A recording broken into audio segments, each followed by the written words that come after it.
श्री शिवरक्षास्तोत्रम् चरितं देवदेवस्य महादेवस्य पावनम् अपारं परमोदारं चतुर्वर्गस्य साधनं गौरीविनायकोपेतं पञ्चवक्त्रं त्रिनेत्रकं शिवं ध्यात्वा दशभुजं शिवरक्षां पठेन्नरः गंगाधरः शिरः पातु फालमर्धेन्दुशेखरः नयने मदनध्वंसी कर्णौ सर्पविभूषणः घ्राणं पातु पुरारातिः मुखं पातु जगत्पतिः जिह्वां वागीश्वरः पातु कंधरां शितिकन्धरः श्रीकण्ठः पातु मे कण्ठं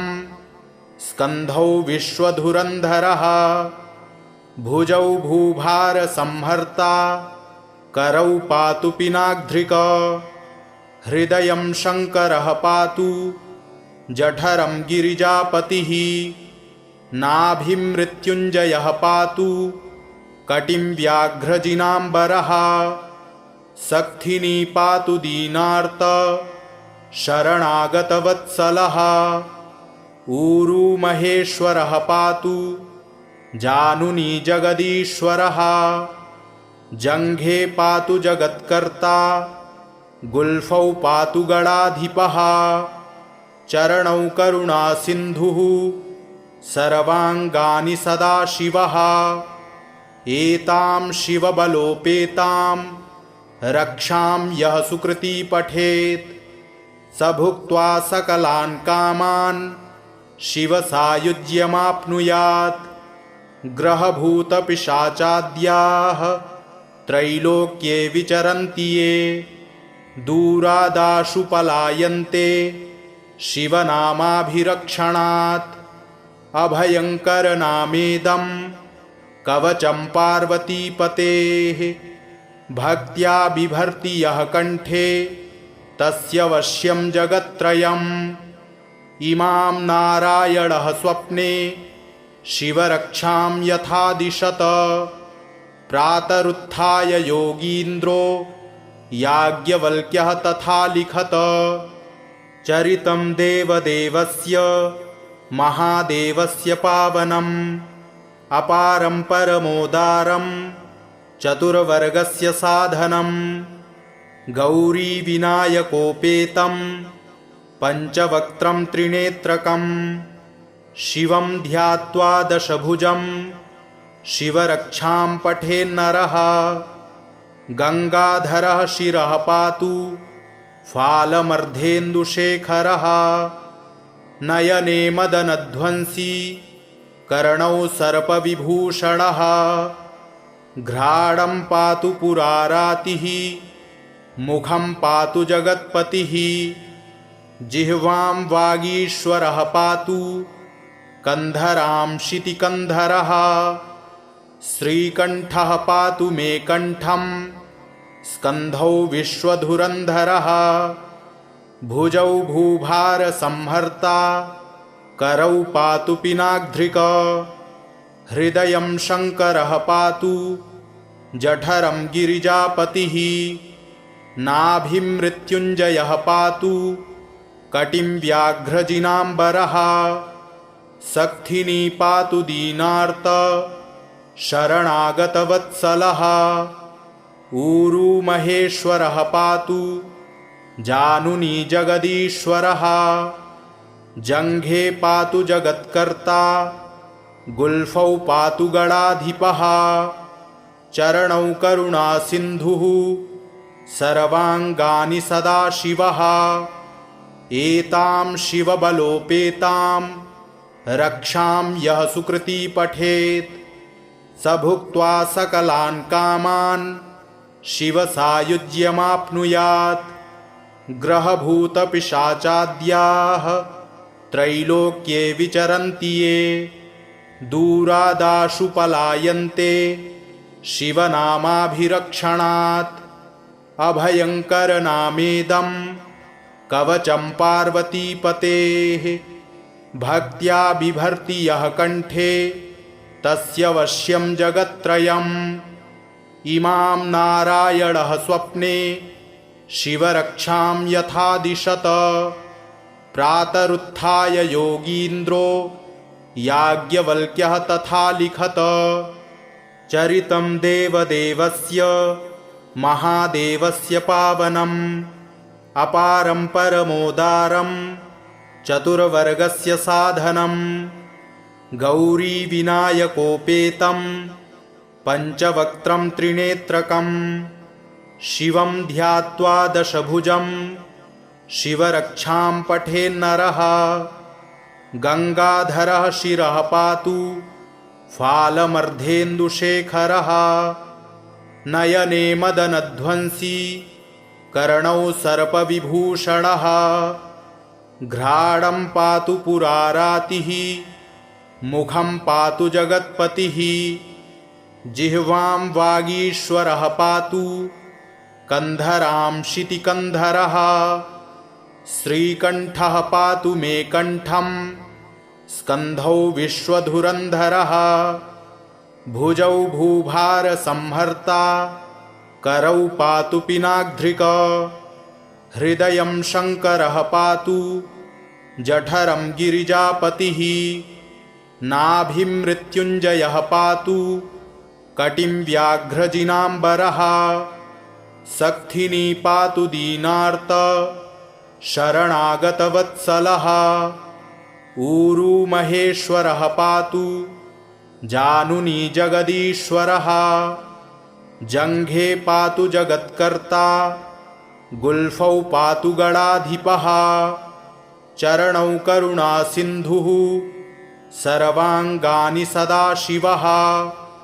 एतां शिवबलोपेतां रक्षां यः सुकृती पठेत् स भुक्त्वा सकलान् कामान् शिवसायुज्यमाप्नुयात्। ग्रहभूतपिशाचाद्याः त्रैलोक्ये विचरन्ति ये दूरादाशु पलायन्ते शिवनामाभिरक्षणात्। अभयङ्करनामेदं कवचं पार्वतीपतेः। भक्त्या बिभर्ति यः कंठे तस्य वश्यं जगत्त्रयम्।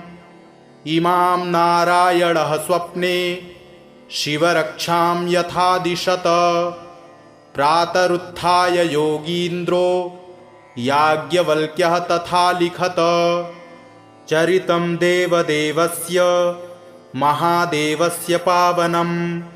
अपारं परमोदारं चतुर्वर्गस्य साधनम्। गौरीविनायकोपेतं पञ्चवक्त्रं त्रिनेत्रकम्। शिवं ध्यात्वा दशभुजं शिवरक्षां पठेन्नरः। गंगाधरः शिरः पातु फालमर्धेन्दुशेखरः। नयने मदनध्वंसी कर्णौ सर्पविभूषणः। घ्राणं पातु पुरारातिः मुखं पातु जगत्पतिः। जिह्वां वागीश्वरः पातु कंधरां शितिकन्धरः। श्रीकण्ठः पातु मे कण्ठं स्कन्धौ विश्वधुरन्धरः। भुजौ भूभारसंहर्ता करौ पातु पिनाग्ध्रिक। हृदयं शङ्करः पातु जठरं गिरिजापतिः। नाभिं मृत्युञ्जयः पातु कटिं व्याघ्रजिनाम्बरः। सक्थिनी पातु दीनार्त शरणागतवत्सलः। ऊरू महेश्वरः पातु जानुनी जगदीश्वरः। जङ्घे पातु जगत्कर्ता गुल्फौ पातु गणाधिपः। चरणौ करुणासिन्धुः सर्वाङ्गानि सदाशिवः। एतां शिवबलोपेतां रक्षां यः सुकृती पठेत् स भुक्त्वा सकलान् कामान् शिवसायुज्यमाप्नुयात्। ग्रहभूतपिशाचाद्याः त्रैलोक्ये विचरन्ति ये दूरादाशु पलायन्ते शिवनामाभिरक्षणात् अभयङ्करनामेदं कवचं पार्वतीपतेः भक्त्या बिभर्ति यः कण्ठे तस्य वश्यं जगत्त्रयम् इमां नारायणः स्वप्ने शिवरक्षां यथा दिशत प्रातरुत्थाय योगीन्द्रो याज्ञवल्क्यः तथा लिखत चरितं देवदेवस्य महादेवस्य पावनम् अपारं परमोदारं चतुर्वर्गस्य साधनम् गौरीविनायकोपेतं पञ्चवक्त्रं त्रिनेत्रकं शिवं ध्यात्वा दशभुजं शिवरक्षां पठेन्नरः गङ्गाधरः शिरः पातु फालमर्धेन्दुशेखरः नयने मदनध्वंसी कर्णौ सर्पविभूषणः घ्राणं पातु पुरारातिः मुखं पातु जगत्पतिः जिह्वां वागीश्वरः पातु कन्धरां शितिकन्धरः श्रीकण्ठः पातु मे कण्ठं स्कन्धौ विश्वधुरन्धरः भुजौ भूभारसंहर्ता करौ पातु पिनाग्ध्रिक हृदयं शङ्करः पातु जठरं गिरिजापतिः नाभिं मृत्युञ्जयः पातु कटिं व्याघ्रजिनाम्बरः सक्थिनी पातु दीनार्त शरणागतवत्सलः ऊरू महेश्वरः पातु जानुनी जगदीश्वरः जङ्घे पातु जगत्कर्ता गुल्फौ पातु गणाधिपः चरणौ करुणासिन्धुः सर्वाङ्गानि सदाशिवः एतां शिवबलोपेतां रक्षां यः सुकृती पठेत् स भुक्त्वा सकलान् कामान् शिवसायुज्यमाप्नुयात् ग्रहभूतपिशाचाद्याः त्रैलोक्ये विचरन्ति ये दूरादाशु पलायन्ते शिवनामाभिरक्षणात् अभयङ्करनामेदं कवचं पार्वतीपतेः भक्त्या बिभर्ति यः कण्ठे तस्य वश्यं जगत्त्रयम् इमां नारायणः स्वप्ने शिवरक्षां यथा दिशत प्रातरुत्थाय योगीन्द्रो याज्ञवल्क्यः तथा लिखत चरितं देवदेवस्य महादेवस्य पावनम् अपारं परमोदारं चतुर्वर्गस्य साधनम् गौरीविनायकोपेतं पञ्चवक्त्रं त्रिनेत्रकं शिवं ध्यात्वा दशभुजं शिवरक्षां पठेन्नरः गङ्गाधरः शिरः पातु फालमर्धेन्दुशेखरः नयने मदनध्वंसी कर्णौ सर्पविभूषणः घ्राणं पातु पुरारातिः मुखं पातु जगत्पतिः जिह्वां वागीश्वरः पातु कन्धरां शितिकन्धरः श्रीकण्ठः पातु मे कण्ठं स्कन्धौ विश्वधुरन्धरः भुजौ भूभारसंहर्ता करौ पातु पिनाग्ध्रिक हृदयं शङ्करः पातु जठरं गिरिजापतिः नाभिं मृत्युञ्जयः पातु कटिं व्याघ्रजिनाम्बरः सक्थिनी पातु दीनार्त शरणागतवत्सलः ऊरू महेश्वरः पातु जानुनी जगदीश्वरः जङ्घे पातु जगत्कर्ता गुल्फौ पातु गणाधिपः चरणौ करुणासिन्धुः सर्वाङ्गानि सदाशिवः एतां शिवबलोपेतां रक्षां यः सुकृती पठेत् स भुक्त्वा सकलान् कामान् शिवसायुज्यमाप्नुयात्।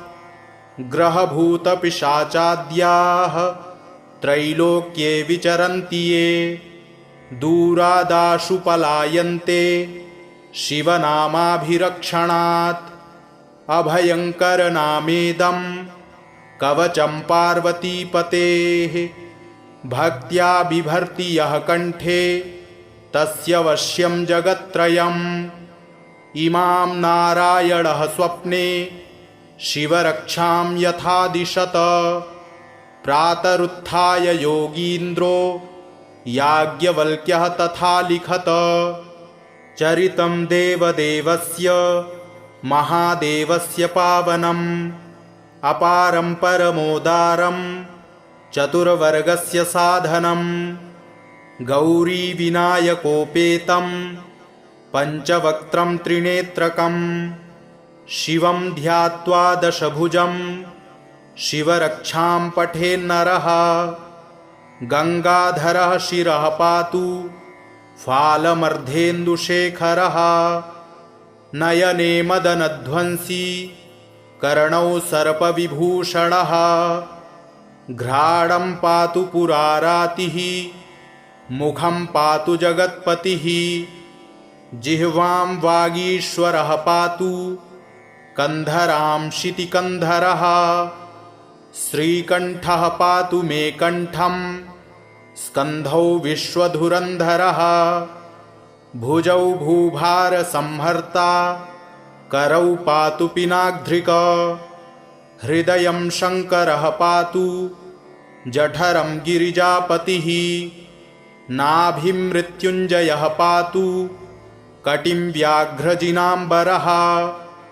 सक्थिनी पातु दीनार्त शरणागतवत्सलः।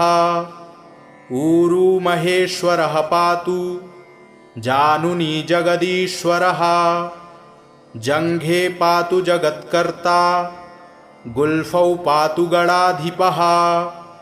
चरणौ करुणासिन्धुः सर्वाङ्गानि सदाशिवः। एतां शिवबलोपेतां रक्षां यः सुकृती पठेत् स भुक्त्वा सकलान् कामान् शिवसायुज्यमाप्नुयात्।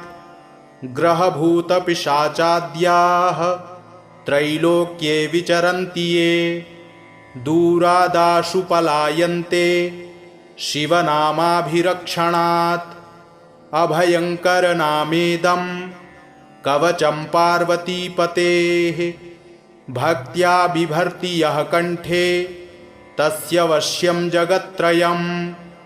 इमां नारायणः स्वप्ने शिवरक्षां यथा दिशत प्रातरुत्थाय योगीन्द्रो याज्ञवल्क्यः तथा लिखत।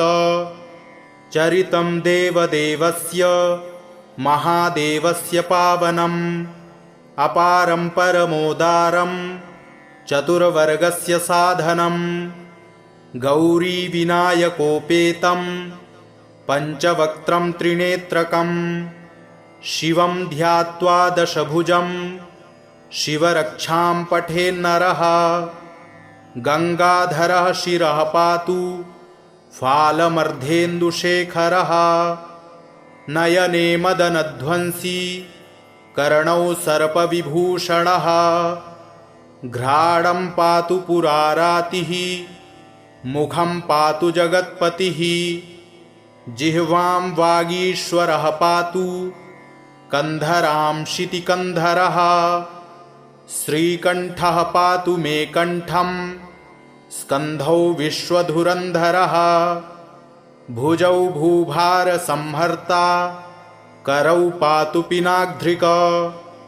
हृदयं शङ्करः पातु जठरं गिरिजापतिः। नाभिं मृत्युञ्जयः पातु कटिं व्याघ्रजिनाम्बरः। सक्थिनी पातु दीनार्त शरणागतवत्सलः। ऊरू महेश्वरः पातु जानुनी जगदीश्वरः जङ्घे पातु जगत्कर्ता गुल्फौ पातु गणाधिपः चरणौ करुणासिन्धुः सर्वाङ्गानि सदाशिवः एतां शिवबलोपेतां रक्षां यः सुकृती पठेत् स भुक्त्वा सकलान् कामान् शिवसायुज्यमाप्नुयात् ग्रहभूतपिशाचाद्याः त्रैलोक्ये विचरन्ति ये दूरादाशु पलायन्ते शिवनामाभिरक्षणात् अभयङ्करनामेदं कवचं पार्वतीपतेः भक्त्या बिभर्ति यः कण्ठे तस्य वश्यं जगत्त्रयम् इमां नारायणः स्वप्ने शिवरक्षां यथा दिशत प्रातरुत्थाय योगीन्द्रो याज्ञवल्क्यः तथा लिखत चरितं देवदेवस्य महादेवस्य पावनम् अपारं परमोदारं चतुर्वर्गस्य साधनं गौरीविनायकोपेतं पञ्चवक्त्रं त्रिनेत्रकं शिवं ध्यात्वा दशभुजं शिवरक्षां पठेन्नरः गङ्गाधरः शिरः पातु फालमर्धेन्दुशेखरः नयने मदनध्वंसी कर्णौ सर्पविभूषणः घ्राणं पातु पुरारातिः मुखं पातु जगत्पतिः जिह्वां वागीश्वरः पातु कन्धरां शितिकन्धरः श्रीकण्ठः पातु मे कण्ठं स्कन्धौ विश्वधुरन्धरः भुजौ भूभारसंहर्ता करौ पातु पिनाग्ध्रिक हृदयं शङ्करः पातु जठरं गिरिजापतिः नाभिं मृत्युञ्जयः पातु कटिं व्याघ्रजिनाम्बरः सक्थिनी पातु दीनार्त शरणागतवत्सलः ऊरू महेश्वरः पातु जानुनी जगदीश्वरः जङ्घे पातु जगत्कर्ता गुल्फौ पातु गणाधिपः चरणौ करुणासिन्धुः सर्वाङ्गानि सदाशिवः एतां शिवबलोपेतां रक्षां यः सुकृती पठेत् स भुक्त्वा सकलान् कामान् शिवसायुज्यमाप्नुयात् ग्रहभूतपिशाचाद्याः त्रैलोक्ये विचरन्ति ये दूरादाशु पलायन्ते शिवनामाभिरक्षणात् अभयङ्करनामेदं कवचं पार्वतीपतेः भक्त्या बिभर्ति यः कण्ठे तस्य वश्यं जगत्त्रयम् इमां नारायणः स्वप्ने शिवरक्षां यथा दिशत प्रातरुत्थाय योगीन्द्रो याज्ञवल्क्यः तथा लिखत चरितं देवदेवस्य महादेवस्य पावनम् अपारं परमोदारं चतुर्वर्गस्य साधनं गौरीविनायकोपेतं पञ्चवक्त्रं त्रिनेत्रकं शिवं ध्यात्वा दशभुजं शिवरक्षां पठेन्नरः गङ्गाधरः शिरः पातु फालमर्धेन्दुशेखरः नयने मदनध्वंसी कर्णौ सर्पविभूषणः घ्राणं पातु पुरारातिः मुखं पातु जगत्पतिः जिह्वां वागीश्वरः पातु कन्धरां शितिकन्धरः श्रीकण्ठः पातु मे कण्ठं स्कन्धौ विश्वधुरन्धरः भुजौ भूभारसंहर्ता करौ पातु पिनाग्ध्रिक हृदयं शङ्करः पातु जठरं गिरिजापतिः नाभिमृत्युञ्जयः पातु कटिं व्याघ्रजिनाम्बरः सक्थिनी पातु दीनार्त शरणागतवत्सलः ऊरू महेश्वरः पातु जानुनी जगदीश्वरः जङ्घे पातु जगत्कर्ता गुल्फौ पातु गणाधिपः चरणौ करुणासिन्धुः सर्वाङ्गानि सदाशिवः एतां शिवबलोपेतां रक्षां यः सुकृती पठेत् स भुक्त्वा सकलान् कामान् शिवसायुज्यमाप्नुयात् ग्रहभूतपिशाचाद्याः त्रैलोक्ये विचरन्ति ये दूरादाशु पलायन्ते शिवनामाभिरक्षणात् अभयङ्करनामेदं कवचं पार्वतीपतेः भक्त्या बिभर्ति यः कण्ठे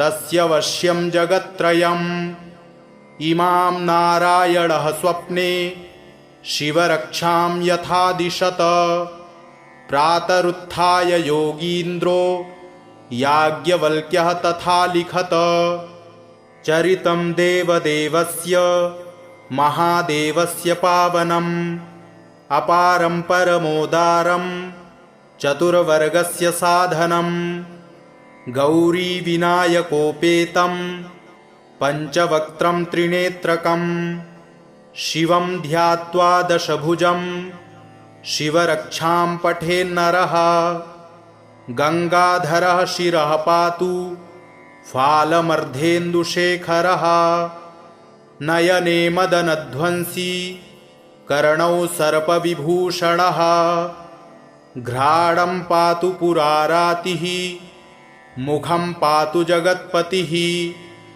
जिह्वां वागीश्वरः पातु कन्धरां शितिकन्धरः श्रीकण्ठः पातु मे कण्ठं स्कन्धौ विश्वधुरन्धरः भुजौ भूभारसंहर्ता करौ पातु पिनाग्ध्रिक हृदयं शङ्करः पातु जठरं गिरिजापतिः नाभिमृत्युञ्जयः पातु कटिं व्याघ्रजिनाम्बरः सक्थिनी पातु दीनार्त शरणागतवत्सलः ऊरू महेश्वरः पातु जानुनी जगदीश्वरः जङ्घे पातु जगत्कर्ता गुल्फौ पातु गणाधिपः चरणौ करुणासिन्धुः सर्वाङ्गानि सदाशिवः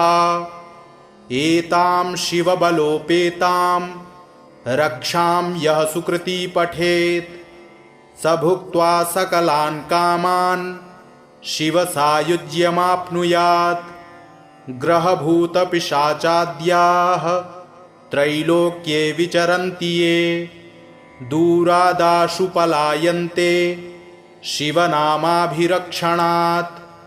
अभयङ्करनामेदं कवचं पार्वतीपतेः भक्त्या बिभर्ति यः कण्ठे तस्य वश्यं जगत्त्रयम् इमां नारायणः स्वप्ने शिवरक्षां यथा दिशत प्रातरुत्थाय योगीन्द्रो याज्ञवल्क्यः तथा लिखत चरितं देवदेवस्य महादेवस्य पावनम् अपारं परमोदारं चतुर्वर्गस्य साधनम् गौरीविनायकोपेतं पञ्चवक्त्रं त्रिनेत्रकं शिवं ध्यात्वा दशभुजं शिवरक्षां पठेन्नरः गङ्गाधरः शिरः पातु फालमर्धेन्दुशेखरः नयने मदनध्वंसी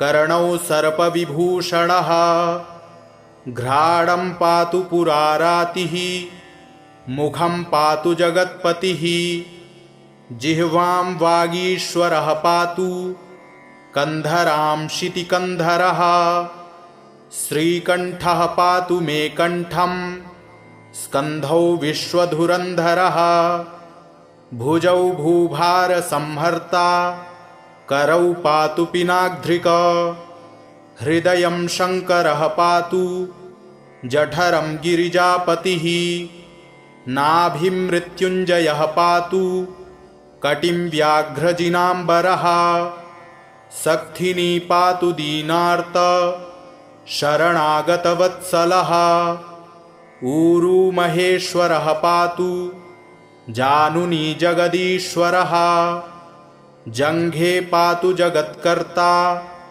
गुल्फौ पातु गणाधिपः चरणौ करुणासिन्धुः सर्वाङ्गानि सदाशिवः एतां शिवबलोपेतां रक्षां यः सुकृती पठेत् स भुक्त्वा सकलान् कामान् शिवसायुज्यमाप्नुयात् ग्रहभूतपिशाचाद्याः त्रैलोक्ये विचरन्ति ये दूरादाशु पलायन्ते शिवनामाभिरक्षणात् अभयङ्करनामेदं कवचं पार्वतीपतेः भक्त्या बिभर्ति यः कण्ठे तस्य वश्यं जगत्त्रयम् इमां नारायणः स्वप्ने शिवरक्षां यथा दिशत प्रातरुत्थाय योगीन्द्रो याज्ञवल्क्यः तथा लिखत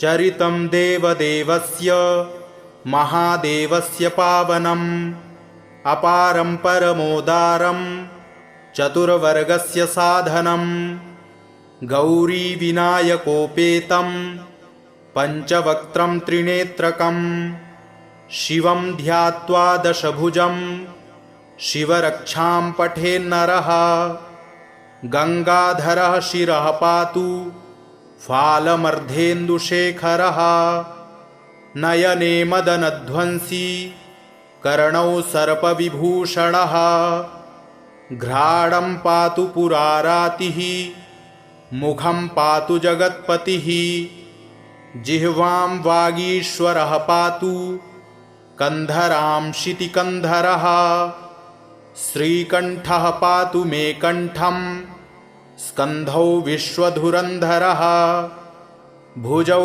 भूभारसंहर्ता करौ पातु पिनाग्ध्रिक हृदयं शङ्करः पातु जठरं गिरिजापतिः नाभिं मृत्युञ्जयः पातु कटिं व्याघ्रजिनाम्बरः सक्थिनी पातु दीनार्त शरणागतवत्सलः ऊरू महेश्वरः पातु जानुनी जगदीश्वरः जङ्घे पातु जगत्कर्ता गुल्फौ पातु गणाधिपः चरणौ करुणासिन्धुः सर्वाङ्गानि सदाशिवः एतां शिवबलोपेतां रक्षां यः सुकृती पठेत् स भुक्त्वा सकलान् कामान् शिवसायुज्यमाप्नुयात् ग्रहभूतपिशाचाद्याः त्रैलोक्ये विचरन्ति ये दूरादाशु पलायन्ते शिवनामाभिरक्षणात् अभयङ्करनामेदं कवचं पार्वतीपतेः भक्त्या बिभर्ति यः कण्ठे तस्य वश्यं जगत्त्रयम् इमां नारायणः स्वप्ने शिवरक्षां यथा दिशत प्रातरुत्थाय योगीन्द्रो याज्ञवल्क्यः तथा लिखत चरितं देवदेवस्य महादेवस्य पावनम् अपारं परमोदारं चतुर्वर्गस्य साधनं गौरीविनायकोपेतं पञ्चवक्त्रं त्रिनेत्रकं शिवं ध्यात्वा दशभुजं शिवरक्षां पठेन्नरः गङ्गाधरः शिरः पातु फालमर्धेन्दुशेखरः नयने मदनध्वंसी कर्णौ सर्पविभूषणः घ्राणं पातु पुरारातिः मुखं पातु जगत्पतिः जिह्वां वागीश्वरः पातु कन्धरां शितिकन्धरः श्रीकण्ठः पातु मे कण्ठं स्कन्धौ विश्वधुरन्धरः भुजौ भूभारसंहर्ता करौ पातु पिनाग्ध्रिक हृदयं शङ्करः पातु जठरं गिरिजापतिः नाभिं मृत्युञ्जयः पातु कटिं व्याघ्रजिनाम्बरः सक्थिनी पातु दीनार्त शरणागतवत्सलः ऊरू महेश्वरः पातु जानुनी जगदीश्वरः जङ्घे पातु जगत्कर्ता गुल्फौ पातु गणाधिपः चरणौ करुणासिन्धुः सर्वाङ्गानि सदाशिवः एतां शिवबलोपेतां रक्षां यः सुकृती पठेत् स भुक्त्वा सकलान् कामान् शिवसायुज्यमाप्नुयात् ग्रहभूतपिशाचाद्याः त्रैलोक्ये विचरन्ति ये दूरादाशु पलायन्ते शिवनामाभिरक्षणात् अभयङ्करनामेदं कवचं पार्वतीपतेः भक्त्या बिभर्ति यः कण्ठे तस्य वश्यं जगत्त्रयम् इमां नारायणः स्वप्ने शिवरक्षां यथा दिशत प्रातरुत्थाय योगीन्द्रो याज्ञवल्क्यः तथा लिखत चरितं देवदेवस्य महादेवस्य पावनम् अपारं परमोदारं चतुर्वर्गस्य साधनं गौरीविनायकोपेतं पञ्चवक्त्रं त्रिनेत्रकं शिवं ध्यात्वा दशभुजं शिवरक्षां पठेन्नरः गङ्गाधरः शिरः पातु फालमर्धेन्दुशेखरः नयने मदनध्वंसी कर्णौ सर्पविभूषणः घ्राणं पातु पुरारातिः मुखं पातु जगत्पतिः जिह्वां वागीश्वरः पातु कन्धरां शितिकन्धरः श्रीकण्ठः पातु मे कण्ठं स्कन्धौ विश्वधुरन्धरः भुजौ भूभारसंहर्ता करौ पातु पिनाग्ध्रिक हृदयं शङ्करः पातु जठरं गिरिजापतिः नाभिं मृत्युञ्जयः पातु कटिं व्याघ्रजिनाम्बरः सक्थिनी पातु दीनार्त शरणागतवत्सलः ऊरू महेश्वरः पातु जानुनी जगदीश्वरः जङ्घे पातु जगत्कर्ता गुल्फौ पातु गणाधिपः चरणौ करुणासिन्धुः सर्वाङ्गानि सदाशिवः एतां शिवबलोपेतां रक्षां यः सुकृती पठेत् स भुक्त्वा सकलान् कामान् शिवसायुज्यमाप्नुयात् ग्रहभूतपिशाचाद्याः त्रैलोक्ये विचरन्ति ये दूरादाशु पलायन्ते शिवनामाभिरक्षणात् अभयङ्करनामेदं कवचं पार्वतीपतेः भक्त्या बिभर्ति यः कण्ठे तस्य वश्यं जगत्त्रयम् इमां नारायणः स्वप्ने शिवरक्षां यथा दिशत प्रातरुत्थाय योगीन्द्रो याज्ञवल्क्यः तथा लिखत चरितं देवदेवस्य महादेवस्य पावनम् अपारं परमोदारं चतुर्वर्गस्य साधनं गौरीविनायकोपेतं पञ्चवक्त्रं त्रिनेत्रकं शिवं ध्यात्वा दशभुजं शिवरक्षां पठेन्नरः गंगाधरः शिरः पातु फालमर्धेन्दुशेखरः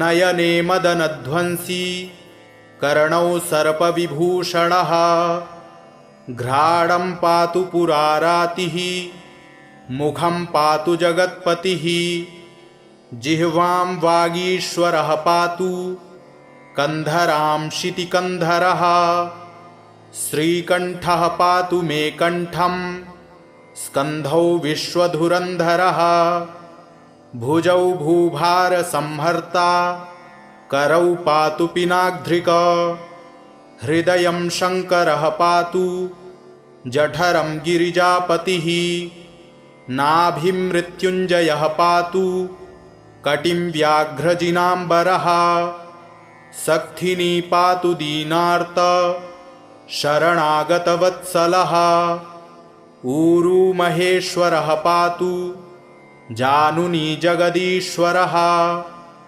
जङ्घे पातु जगत्कर्ता गुल्फौ पातु गणाधिपः चरणौ करुणासिन्धुः सर्वाङ्गानि सदाशिवः एतां शिवबलोपेतां रक्षां यः सुकृती पठेत् स भुक्त्वा सकलान् कामान् शिवसायुज्यमाप्नुयात् ग्रहभूतपिशाचाद्याः त्रैलोक्ये विचरन्ति ये दूरादाशु पलायन्ते शिवनामाभिरक्षणात्